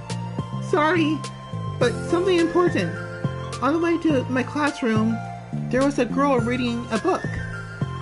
Reading a book? Let's hurry and recruit her. Wait, are you sure she's not just doing homework? I could tell she was really into it. Well, I guess we could take a look. Monica grabs one of her flyers and stands up from her desk. Then the two depart the classroom with Sayori leading the way. This way! You don't have to run. Sayori leads Monica over to a particular classroom, then lowers her voice to a whisper. See? In here! Monica peers through the window. Sure enough, there's a girl sitting alone, intently reading a book. I feel like a creep doing this. You should go inside and talk to her. Me? You're the president, and I would probably scare her away. Okay, fine, I'll do it. Monica takes a deep breath and timidly enters the classroom. That was fast. Oh my gosh, I'm so embarrassed. Why? What happened? Well, I entered the classroom and she didn't even look up from her book. So I kinda just left the flyer on her desk and then walked out. That's kinda cute. But I'm sure she'll see it and want to join the club. I hope so. Shall we head back for now? The two head back to the club room, Sayori feeling rather accomplished, and Monica still feeling a bit embarrassed by the encounter. Upon returning, Monica and Sayori resume their strategy meeting. They discuss various different kinds of recruitment tactics, from professional to silly. After going through Sayori's list, and with Monica coming up with ideas of her own, the two end in a better spot than from where they began. Well, I wouldn't say today was pretty productive, wasn't it? Yeah. I think we're starting to make progress. I can't wait to get some new members. Hey, what's this? Sayori peers at the sheet of paper Monica was jotting on earlier. Oh, don't mind that. I was just thinking to myself. Join the literature club. Right the way into your heart. That is so cute.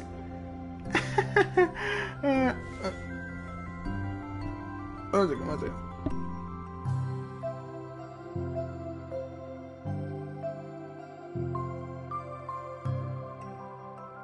Okay. I thought it was a bit over dramatic. But Sayori pauses and thinks for a moment. You know, I don't think you give yourself enough credit. What do you mean? Like, I don't know.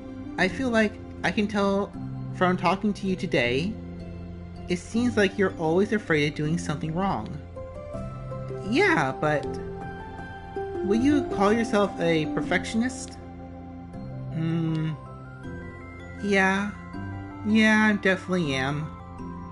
I mean, I always have an idea in my head of how I want things to go, and it's like I can't accept anything less than that. But I think in the end, it helps me try my hardest at everything, so I don't think it's that bad. Like with this club, we have such an opportunity to make it exactly how we envision it. But it feels like we only have one shot at it. So I'm just really afraid of deviating from that. The vision. What's the vision? It's... Monica pauses to think, then shakes her head to herself. She sighs. I don't know. I just want everyone to... Monica trails off. Smiling, Sayori taps her fingers against the sheet of paper. Right the way into your heart. I think that's what you're trying to do, is to make the club that you need the most out of anyone. Well, you're the one who knows yourself the best, of course. But I'm here to help you. Monica returns Sayori's smile. It's sort of amazing how kind you are. We're really gonna make this the best club ever. Sayori nods, and the two remain silent for a moment, lost in thought. The only sound is the steady whisper of the air conditioner, and the only movement in the afternoon sunlight trickling its way in and out of the moving clouds. Sayori breaks the moment with a big yawn. Time to go home. You tell me. You tell me. You're the president. In that case, today's meeting is officially over. I look forward to tomorrow. Me too. Sayori beams and grabs her things. You can go on ahead. I need a few minutes still. Oh, I can wait. That's alright. I just want some time alone. In that case, Sayori waves enthusiastically at Monica. Good luck! Monica smiles and waves in return as Sayori spins her way out of the club room. All alone, she sighs to herself and takes a minute to zone out. She wasn't prepared for self-reflection, encouraged by Sayori, but she decides it was something she probably needed to do right now. The club that I need the most. I don't get it. I just wanted to start a club with more passion. Something that I could use to help lead people to happiness. Literature is the key to that. Because it's the window to the real person inside of us. Underneath the person who's forced to always smile and blend in. The person who's forced to be perfect.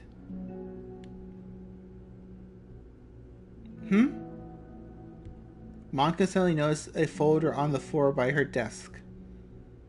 Did Sayori leave this? I hope it doesn't have her homework in it. Worried, Monica opens the folder to check. Poems. It's a folder of poems.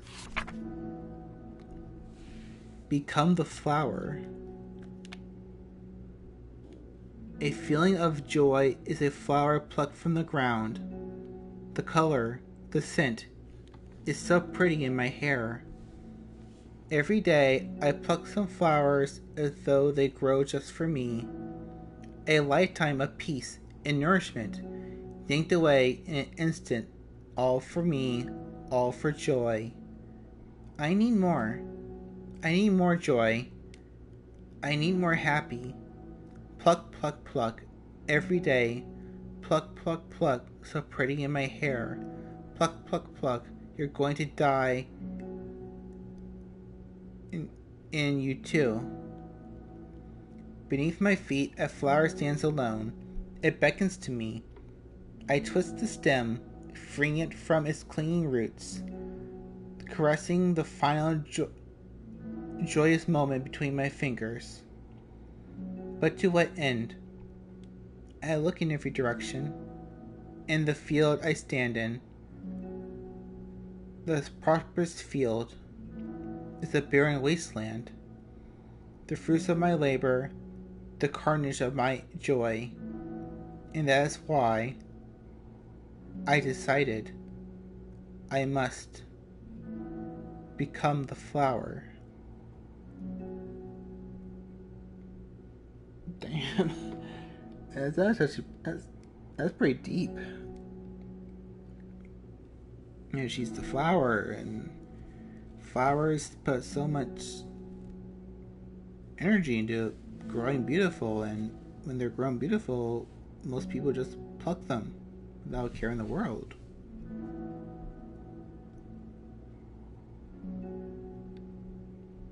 What the? Wait, Sayori.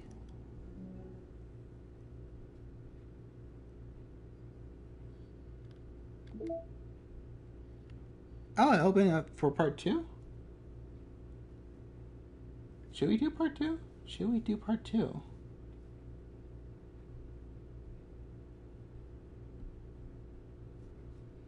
I don't want to do part 2.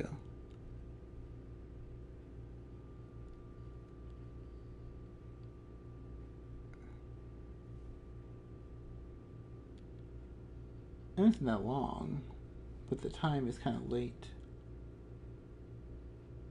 You know, it would probably just end it here. I probably should just end this right now. Okay, it's getting kind of late. I'm tired. I need to get up in the morning.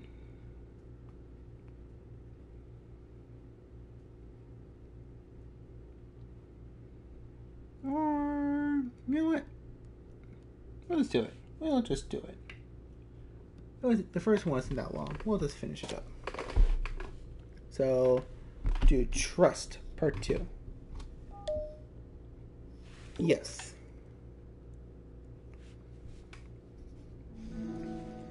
Another day passes in a flash, and it's already time for the next club meeting. Although Monica should have come up with a plan for today's club task, she hasn't been able to shake her guilt and anxiety after reading Sayori's poem.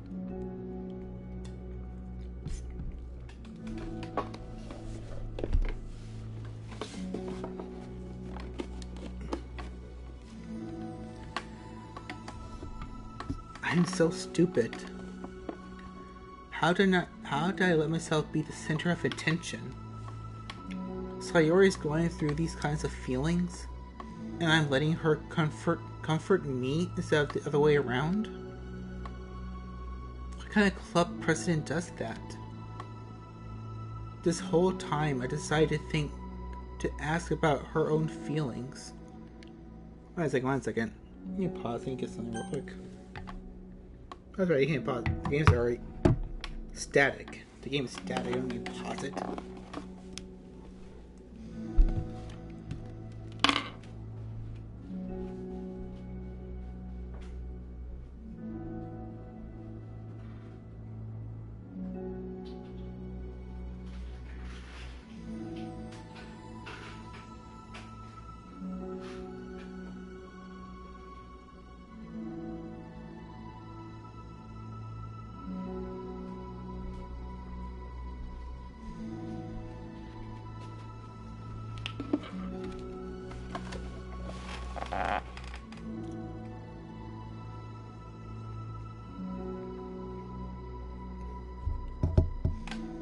Okay, I just want to get some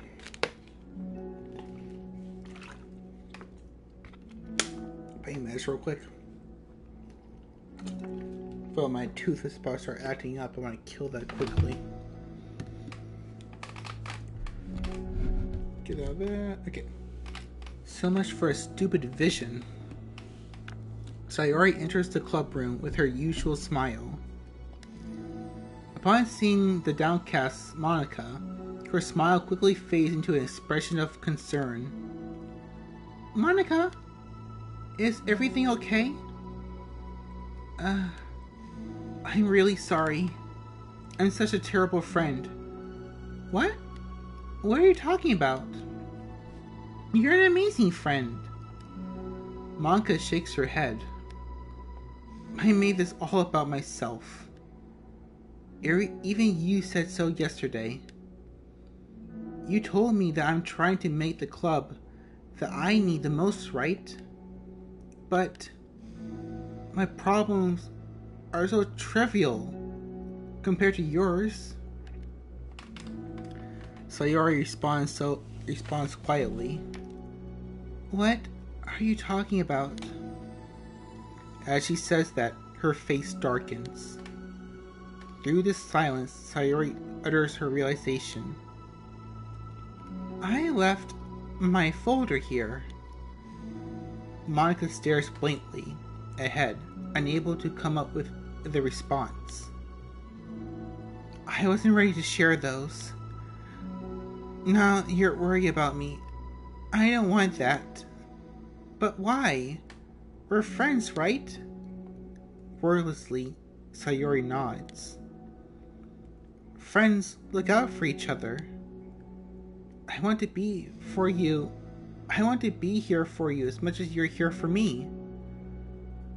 Another long moment passes in silence. The air is incredibly heavy. This is different. It wasn't just about you yesterday. It was about the club. Besides, things were so happy yesterday. You don't need to do all of this so sudden. I don't want it. I like happy. So, if you do this, then you're just being selfish. Monica massages her forehead, struggling through the frustration of such a paradox. It's understandable that Sayori isn't ready to share certain things. But as unfair as it is for Monica to pry, it's also painful for Monica to force herself to ignore the needs of her friend. I'm sorry I looked. I disrespected your privacy.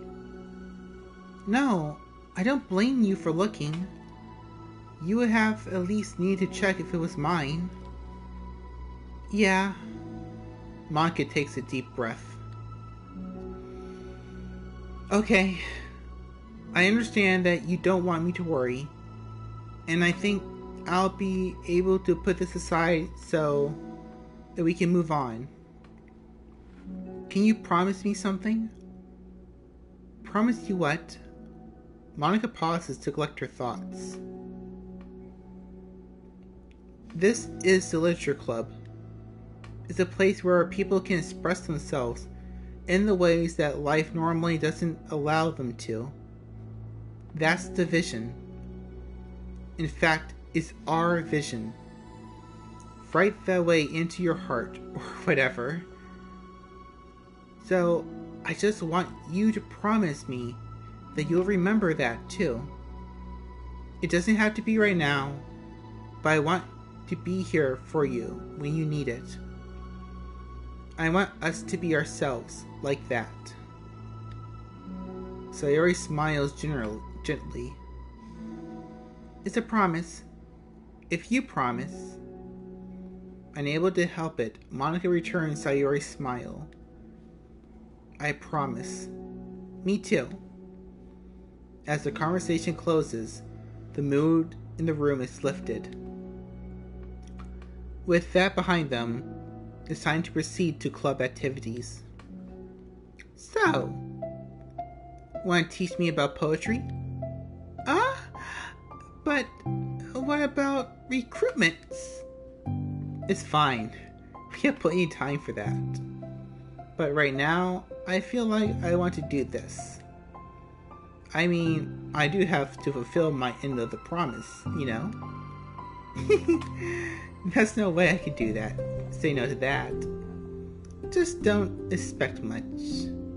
I do a lot of writing, but it's not like I'm a scholar or anything. That's fine. I think I just need to, some motivation. I never know where to start when it comes to writing poems. Starting isn't so hard. You kind of just need to write down your feelings and see where it takes you.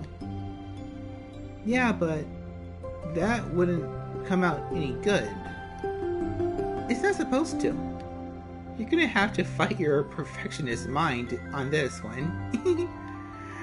You can't just start by writing your feelings and see what kind of things it makes you think of. And then you can turn your feelings into a little story. You can get your feelings down first, then make it sound pretty later. It's not like building a railroad where you go from one end to the other.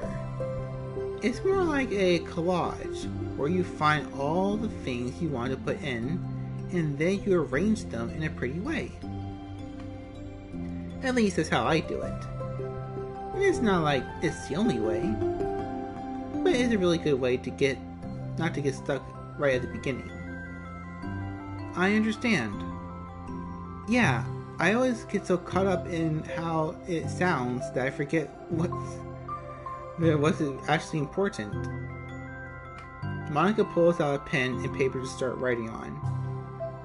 Stop being a perfectionist. You idiot. I'm just kidding. Monica scribbles, you idiot, after she writes it down. She scribbles it out.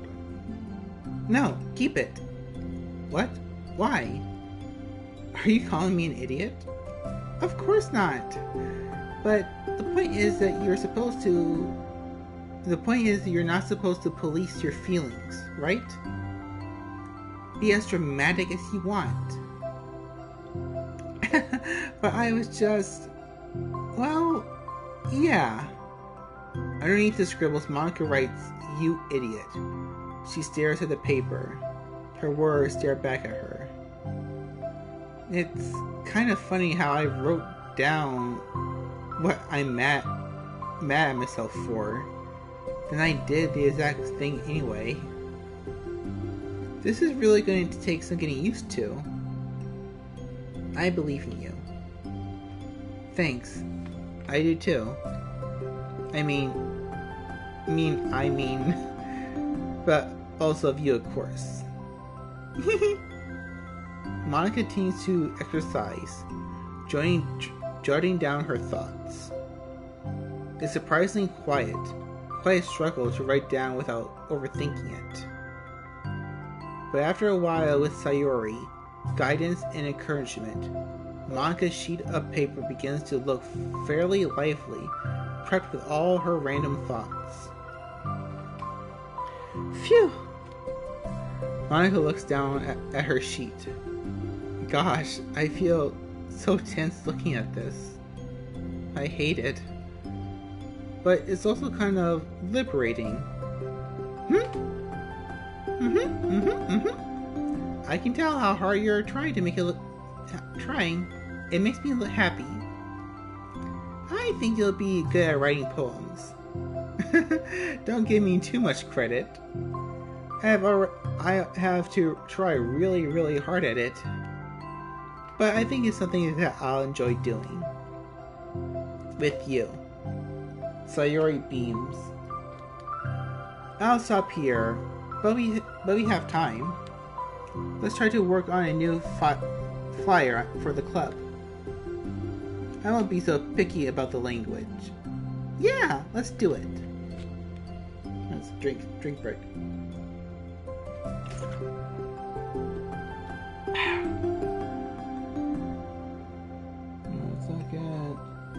Okay. Monica and Sayuri proceed with their work. With each passing day, the two of them become more confident in the club. Not simply from their recruitment planning, but from their vision as well. As their bond strengthens, so does the essence of the literature club. Finally, they begin to truly feel it's only a matter of time before they find more members.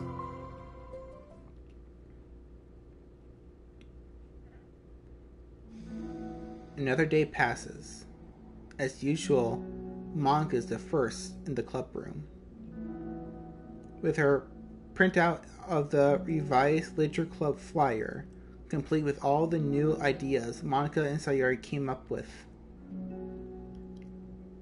If only this was the flyer we gave to that one reading girl the other day. It's so much more attractive than the old one. But the new catchphrase is featured clearly in the center of the flyer. Right the way into your heart. Surely, common sense would say that one writer writes from the heart, not into the heart. But the message being delivered is the one you can use. Is that one can use writing to discover themselves. Hopefully, Monica and Sayuri have thought that would be a great that would be enough to garner some curiosity from students. Why do I feel so tense looking at this? Monica thinks back to the previous meeting when she performed the writing exercise. Was I always this bad at expressing myself? How am I supposed to be president if I can't even demonstrate what the club is supposed to be about? The literature club is truly beginning to take form, but with that, the weight of Monica's shoulders only become heavier. Debate club was always about rigid structure, formulating airtight points and counterpoints and delivering them with conviction. It was about the person on the outside. That's why Monica was so good at it. It existed entirely within her realm of comfort. It's suffocating. I need to break through this mental wall. I need to learn to express myself for real. Monica pulls out a sheet of paper and grabs her pen. She presses the tip of the pen, firmly between the paper, against the paper. But her hand doesn't move. Instead, a tiny blot of ink collects around the tip of her pen. Monica lifts her pen and stares at the little blotch. For some reason, she feels compelled to run her finger across it. As she does so, the black ink smears across the paper, ruining Monica's canvas.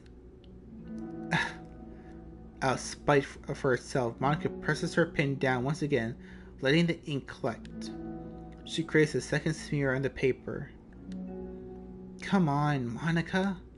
Just move your hand. Monica writes, "This is what I get for seeking perfection. A stain." Monica slides the paper away from her hand and puts her head down on the desk.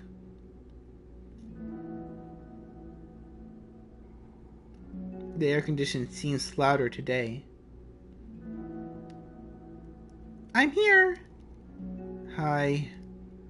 Monica hears Sayori's approach her desk, then stops for a second, probably reading the piece of paper. Then she sits down in the adjacent desk. Bad day? Me too. You too? The new flyer looks so good. You've been working so hard on the club, but also something else, I think. I can't do it. I'm sorry. It's just so hard to be vulnerable. Sari takes a sheet of paper from Monica's desk. She writes something down, then stares at it for a while. Can I trust you? Of course. You can trust me with anything. Sari gazes at Monica with a sadness in her eyes. Understanding the signal, Monica takes the paper from Sari's desk and reads it.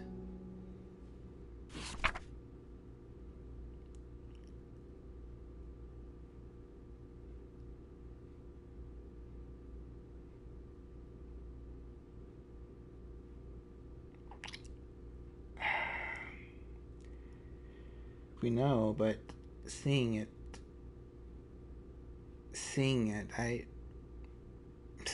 sometimes I want to die. Sayori, this is really, really hard for me. Her voice shakes. So, if I can do it, then you can too. Because you're like 1,000,000 times better than me. That's completely not true. Sayori takes a deep breath, trying to steady herself. That's something about me that I never told anyone before. Even now, my head is like screaming at me to stop. Wait, you don't have to force yourself. I mean, just because of the promise yesterday, I want to. It just feels right. I mean, maybe it's part of the reason I came to this club in the first place. This is the literature club. I trust you more than I'm scared. At those words, Monica stands up. Sayori must have taken days to work up the courage for this. Where Monica's own futile but genuine effort actually pushed that Sayori needed. Sayori's deliberate breath can be heard over the air conditioner. As she prepares herself to continue, Monica waits in gentle silence.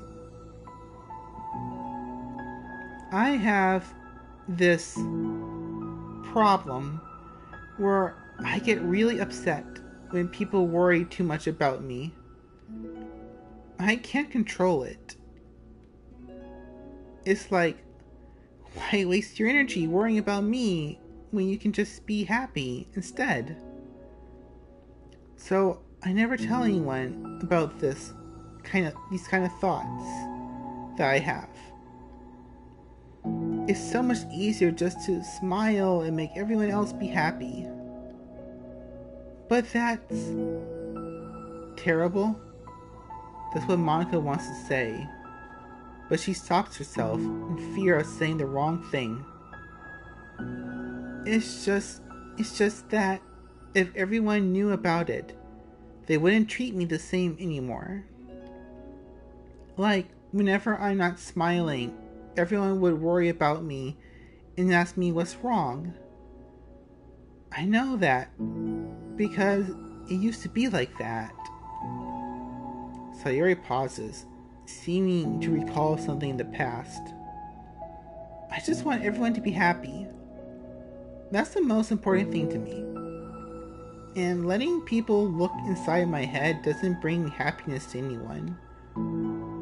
Sayori pauses again, her solemn expression making her look almost like an entirely different person. How did you find the courage to tell me this? You're not worried that I'll be one of those people? I am worried. Part of me really hates myself for doing this. But another part of me, I think, just felt like it would be different this time. Whenever we talk about what the club is supposed to mean, I keep feeling like it was right for me to do. Especially after been trying so hard to express yourself too. It just made me feel like I could say in confidence, and our friendship doesn't have to change. It's so silly. The club is only 2 people, but it already means this much to me. Monica feels a tightening sensation in her heart. A feeling of connection as Sayori emotions radiate between them. Me too. I was so lost until you showed up. You're so brave, Sayori. You're so strong and brave. I don't even compare. Monica steps forward. But if nothing else, I can at least offer you some hug energy, if you like.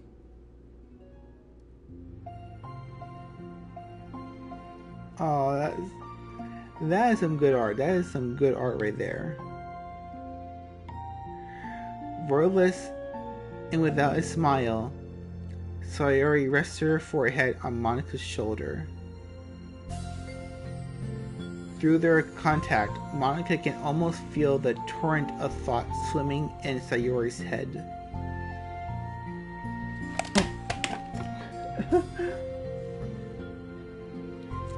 I dropped the controller. Monica realized that all the days that had passed, this is the one where she really, really hopes that nobody new walks through the door. She speaks softly. You're like the sweetest girl I've ever met. You can say anything, I'll never judge you. I promise. Sayori's breath begins to quiver. She takes several deep breaths. She takes several deep breaths. Oh my god, I'm not trying to say that. She takes several deep breaths, trying as hard as she can to start speaking, to say the things she never once dared to say out loud. Finally, she speaks in a choked voice. I'm so worthless. I'm worthless, and everyone would be better off without me. She suppresses a sob as a tear falls down her cheek. I'm just an inconvenience to everyone. I'm not good at anything, and it just feels like everyone just has to put up with me. And I hate it. I hate it. The more Sayori speaks, the more she fails to control her voice, falling victim to the overwhelming sadness clutching at her throat and chest. I don't want to have these thoughts. I want them to go away. You know, I'm making you put up with me. I just want to die. As Sayori loses her composure, Monica becomes determined to keep her own. She only wants to be what Sayori needs right now, so she won't let any sadness show. Her voice comes through as soft and gentle. This isn't putting up with you. This is just being your friend. Monica offers a few words of comfort. But she knows Sayori said it herself, that the thoughts Sayori experiences are ones that don't belong.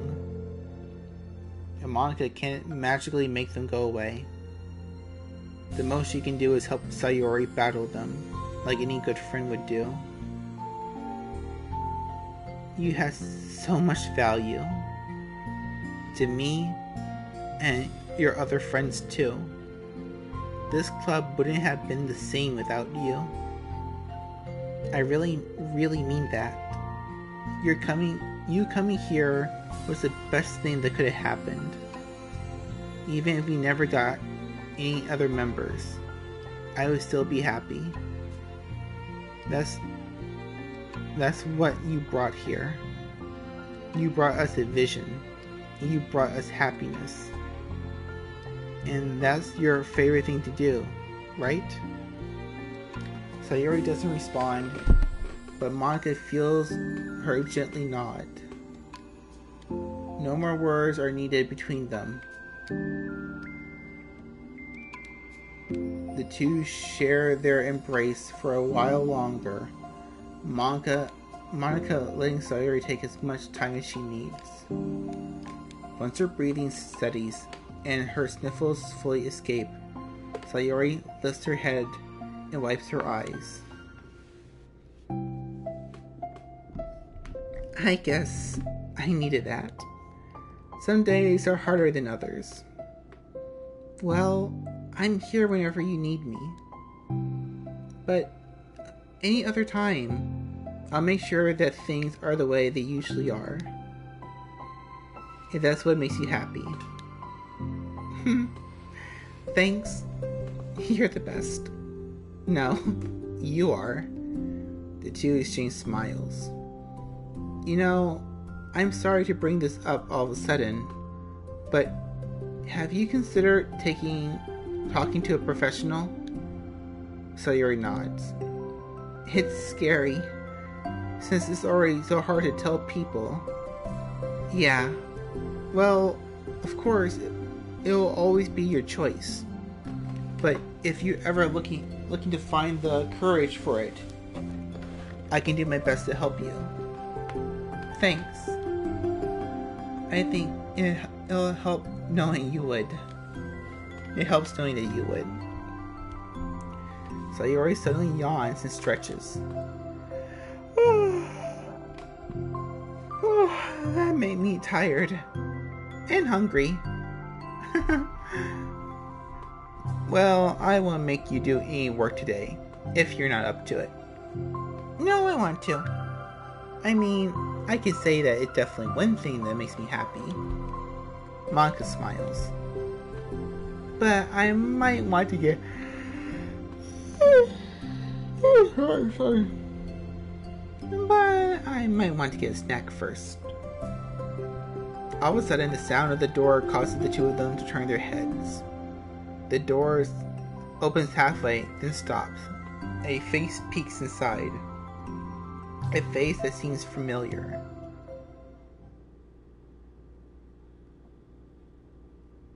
Oh, that was perfect. That was perfect. That was beautiful. That was a beautiful story. That was... Let's pull out some tunes for real quick. Dun. Yeah, more CGs. That's nice. The thick Monica. I shouldn't say that. But no, that was really sad. And that was the blurs. Not blurs. Blurs implies some cursed things. There are cursed things in there. Sayori shouldn't have to deal with that. Anyone who has depression, I really shouldn't talk about it. I never have that. I don't have that kind of stuff. I probably shouldn't talk about it like that. But no one really should deserve that. No one should have to deal with that. But that was just a sweet ending right there. That's the game we should have got. That's the visual novel we should have got. That was the good timeline, the blessed timeline. Yeah, what else is there to do? Nothing else really. I really do need to go to sleep. How many people we have with us today? Oh, not that much. That's fine though. I appreciate you showing up even just for a little bit. Anyone who popped up even just for a little bit means so much to me. So tomorrow we are doing another game. Probably Ghost of Tsushima or Destiny. I'm doing a coin flip. Because that is my to-go whenever I'm confused on what I want to stream. But anyway, yeah, so Thursday, it'll be Thursday, gonna be Ghost of Tsushima or Destiny. Then Friday is going to be Avengers. We're gonna do the Hawkeye and Kate Bishop story. But that's been all for tonight. You have taken up so much of my time, but I am grateful for you spending your time with me. I have been your Hanyo, and may the witches bless you with wonderful, wonderful nightmares. Catch you all later. Night night.